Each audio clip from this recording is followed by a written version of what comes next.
आवाज नहीं उठा सकते? देखिए, झूठ के पहाड़ पर बैठी पाकिस्तान की हुकूमत को हमारा संदेश 4 पंक्तियों में स्पष्ट है। तुम याद करो, अब्दुल हमीद ने पेट्रोल टैंक जला डाला, महज चंद दिनों में ही हमने बांग्लादेश बना डाला। तुम याद करो 90,000 उन बंदी पाक जवानों को, याद करो शिमला समझौता, इंदिरा के एहसानों को।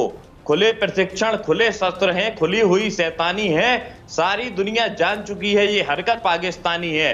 पीओके के नाम पर जो प्रोपेगेंडा आपने फैलाया है, पीओके में आपके यहाँ पर किस तरह की स्थिति बनी हुई है, किस तरह पाकिस्तान का झंडा उतार दिया गया, दुनिया से अब कुछ छुपा हुआ नहीं है। पीओके की हालात को बद से बदतर आपने बना दिया है। आप बात करते हैं भारत की कि भारत में पर्यवेक्षक आने चाहिए, विदेशी पर्यवेक्षक आने।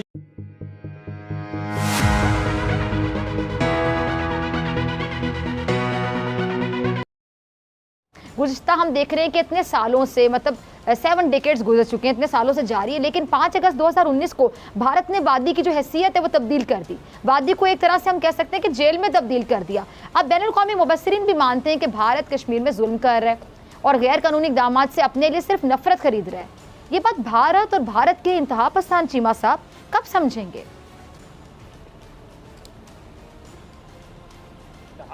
इनका एजेंडा ही ये है कि जब तक मुसलमानों को दबाते रहेंगे तो इनकी हुकूमत रहेगी। देखिए, नरेंद्र मोदी साहब ने बड़ा सोफिस्टिकेटेडली, बड़े ऑर्गेनाइज तरीके से के अंदर हिंदू मुस्लिम फसादात और हिंदू मुस्लिम तकसीम की हुई है। और जो उनका अगला प्रोपेगेंडा है वो ये है कि हिंदू सिख तकसीम हो ताकि वो सारे भारत के ऊपर अपना कब्जा कर सकें।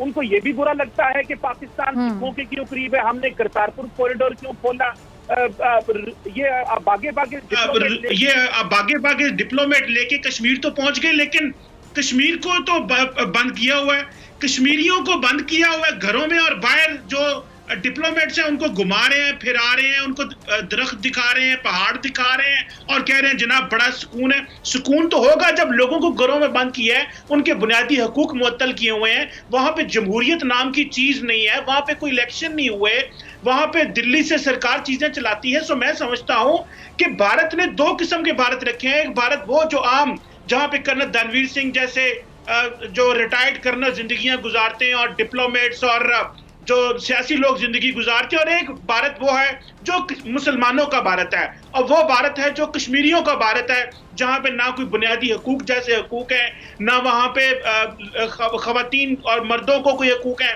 अगर मुसलमान लड़का किसी हिंदू लड़की से चले, उसको कहते हैं ये लव जिहाद है, ये जिहाद कर रहा है लड़का क्योंकि ये एक हिंदू लड़की के साथ घूम रहा है। ये है भारत की आजादी का पैमाना। डॉक्टर साहब के एक मुसलमान लड़का किसी हिंदू लड़की के साथ चलेगा तो जो 1 अरब से ज्यादा हिंदू हैं वो डर जाते हैं कि भाई इस लड़के ने अगर लड़की से वॉक कर ली तो ये तो इसको कन्वर्ट करके मुसलमान कर लेगा। सो 1 अरब हिंदू एक लड़के से डर जाते हैं क्योंकि वो किसी लड़की से वॉक कर रहा है। सो मैं समझता हूँ खौफ है, ये अस वर्सेस देम की तकसीम पैदा की जा रही है। जितना हिंदुओं को मुसलमानों से अलहदा रखोगे उतना बीजेपी की सियासत चलेगी, उतना नरेंद्र मोदी 2024 में दोबारा सरकार बनाएंगे। और ये 20-25 साल का प्रोजेक्ट है, और इस प्रोजेक्ट में एक ही चीज है, जितना तकसीम कर सकते हो करो और सियासत करो। ठीक है जी। दुबे जी, ये जो सब कुछ हो रहा है भारत में, तमाम लोगों को नजर आ रहा है, बैनुल-अक़वामी मुबस्सिरीन मान रहे हैं इस बात को, भारत कश्मीर में किस तरह जुल्म कर रहा है, आप लोग इस बात को क्यों नहीं मानते हैं? मुझे बड़ा दुख होता है कि जो भारतीय सहाफ़ी हैं, भारत में जो जिनका कलम लोग जिनको सुनते हैं, जिनको पढ़ते हैं, जिनके पास ताकत है कलम की, जिनके पास आवाज़ है, बोलने की ताकत है, वो क्यों एहसास नहीं दिलवाती अपनी गवर्नमेंट को, आप लोग अपनी सरकार को क्यों एहसास नहीं दिलवाते कि कश्मीर में जुल्म का सिलसिला बंद होना चाहिए? कश्मीर तो कश्मीर, आप देखिए भारत में कितना जुल्म हो रहा है, किसानों वाला मामला आपके सामने है, तो लोग क्यों खामोश बैठे हुए हैं? नरेंद्र मोदी ऐसा क्या देता है लोगों को, क्या आप आवाज नहीं उठा सकते? देखिए, झूठ के पहाड़ पर बैठी पाकिस्तान की हुकूमत को हमारा संदेश 4 पंक्तियों में स्पष्ट है। तुम याद करो, अब्दुल हमीद ने पेट्रोल टैंक जला डाला, महज चंद दिनों में ही हमने बांग्लादेश बना डाला। तुम याद करो 90,000 उन बंदी पाक जवानों को, याद करो शिमला समझौता, इंदिरा के एहसानों को। खुले प्रशिक्षण, खुले शस्त्र हैं, खुली हुई शैतानी है, सारी दुनिया जान चुकी है ये हरकत पाकिस्तानी है।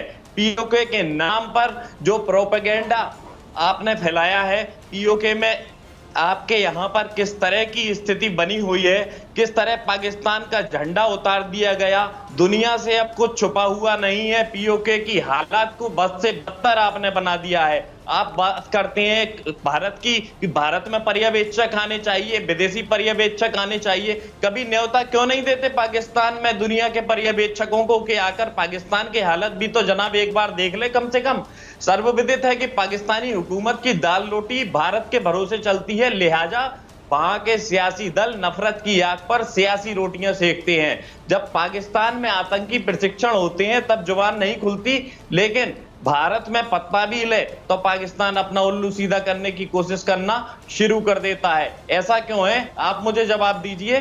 कुछ ऐसा ही हाल पाकिस्तान का है और पाकिस्तान वैचारिक विकलांगता जैसी स्थिति में पहुंच रहा है। पाक की हुकूमत के इशारों पर वहां की आवाम में यह झूठी खुशफहमी पैदा करने की कोशिश की जा रही है कि पाकिस्तान की स्थितियां भारत से बेहतर है। अरे भाई, भारत से बेहतर नहीं है, बहुत गरीब देश है। आप देश प्रेम के नाम पर आवाम का ध्यान भटकाने की कोशिश मत कीजिए। जाहिर सी बात है, किसी भी देश के संभ्रांत नागरिक के लिए देश से बढ़कर कुछ नहीं होता, लेकिन पाकिस्तान की आवाम को देश के नाम पर आप अपने स्वार्थ सिद्ध करने में लगे हैं। सेना के आपके अधिकारी स्वार्थ सिद्ध करने में लगे हैं। कभी पाकिस्तान में यह सवाल क्यों नहीं उठाया जाता, पाकिस्तान के साफी ये सवाल क्यों नहीं उठाते कि पाकिस्तानी सैन्य अधिकारियों के पास जो धन दौलत आई है वो कहां से आई है, कौन सा ऐसा खजाना उनके हाथ लगा है। इधर उधर लंदन में, पेरिस में, अमेरिका में इतनी संपत्तियां पाक सेना के अधिकारियों के पास कहां से आई हैं। भारत की विदेश नीति दो पंक्तियों में स्पष्ट है, सर्वे भवन्तु सुखिन सर्वे सन्तु निरामया सर्वे भद्राणि पश्यन्तु मां कश्चित् दुख भाग् भवेत्। अर्थात संसार में सब सुखी रहे, सभी निरोगी रहे, सबका कल्याण हो, सभी का भला हो, विश्व में कोई दुखी ना हो। ये भारत की फॉरेन पॉलिसी है। बावजूद इसके इस भारतीय विदेश नीति के होने के बावजूद पाकिस्तान को ऐतराज है, पाकिस्तान का बैर समझ के परे है। ऐसा आखिर क्यों है भाई?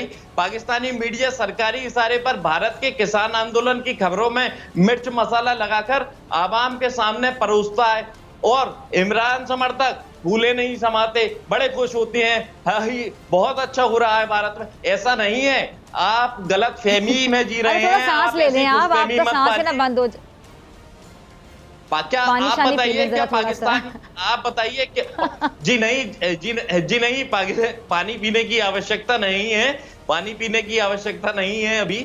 और जब पानी पीने की आवश्यकता होगी तो भारत में तो बहुत पानी है, लेकिन पाकिस्तान में मैंने सुना है कि काफी टैंकर वगैरह पानी बहुत है, टॉयलेट नहीं है। ये पाकिस्तानी आवाम को टैंकर भी नहीं मिलते पानी के, बड़ी मुश्किल है। भारत में पानी बहुत है, टॉयलेट्स नहीं है। पाकिस्तान में किसान आंदोलन नहीं हुए क्या? अभी कुछ हाल ही में किसान आंदोलन हुए हैं, ट्रैक्टर रैली निकाली गई है। क्या पाकिस्तान में किसानों का मामला तो दुनिया भर में हाईलाइट हो गया, पूरी दुनिया बेचारी परेशान होकर बैठ गई है किसानों के लिए। बेचारे किसानों के साथ क्या जुल्म हो रहा है। मामला दर्ज पाकिस्तान में कौन सा किसानों का इशू, कौन सा आपने पढ़ लिया कहीं पे, कहाँ पर आपने देख लिया?